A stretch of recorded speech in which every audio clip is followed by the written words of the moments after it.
有记忆以来，我就一直知道我妈妈她有很要好的女朋友。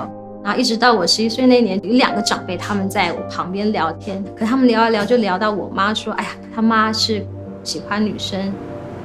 我今日就是要跟你讲，为什么要拍这出片。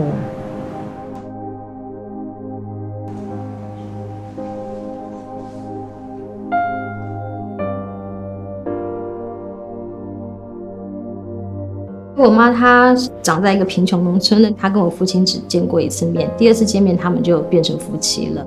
然后进入婚姻之后，就遇到了一个很爱赌博，然后会家暴的先生。我跟我妈住在同一个屋檐下快40年，但是你却觉得你跟她是处在一个世界上最遥远的距离，怎么样都没有办法靠近。所以一开始是在1998年，那个时候我20岁。所以我拍了10多年，对，那一直到我自己也生了孩子，当了妈妈。那我当初决定把这个电影给做完，就是我不希望在我跟我妈妈还剩下的那些可以相处的时间里头，再是用这样的方式继续相处下去。然后你那么样的渴望能够靠近她，认识她，也让她认识我。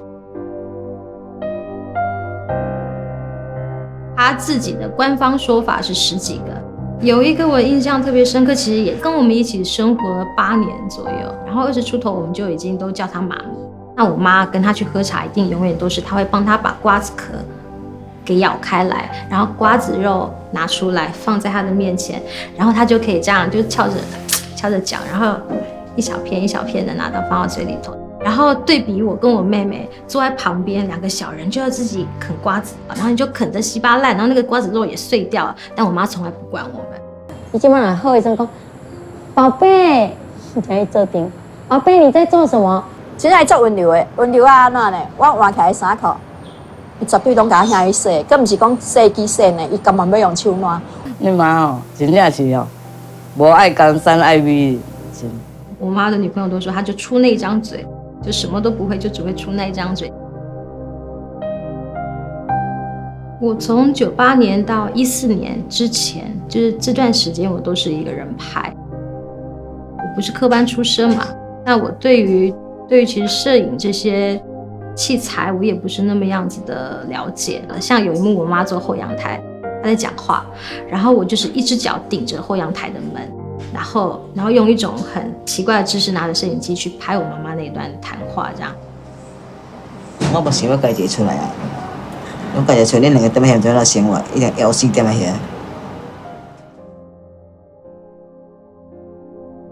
我觉得我跟我妈妈那一场餐桌的对谈，肯定是一个改变我们关系很关键的一场对话。小姐，咱到中学的时阵。为什么你要叫我去甲阮老爸困呢？伊当初我甲伊困的时阵，伊拢叫我甲伊摸，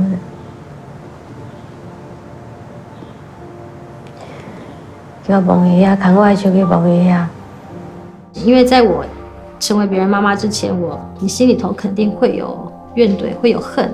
如果我妈妈真的爱我，她不会让这样子的事情发生，这样。是我希望让他知道说，我现在已经长大了，我已经能够跟他比较坦然的相处了。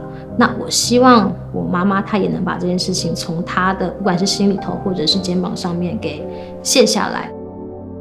有观众看完电影之后，他们会来一直握着我的手，谢谢你把你们家的故事分享出来，因为他们在其中看到了自己跟自己家人沟通的困难，关系上的困难。有2个年轻女孩子整整掉眼泪掉了30分钟，所以我2次首映我都带她去，200-300个观众跟她一起看电影。她第一次看片子的那个晚上，她一进门就是先到厨房洗手做羹汤，但重点是她做完饭之后把那个饭菜端出来，讲话是轻声细语，很温柔的。他对他女朋友都这样，可是他从来不这样对他的小孩的。可是从那天之后，他就都是用这种很温柔的方式在跟我讲话，维持了1个月。我妈在电影完成之前，应该从来没有想过她的人生，她过去总认为是那么样不堪的、不幸的，人生居然可以用一种看起来还挺有美感的方式呈现。你还不爱我？爱你。他们是爱我。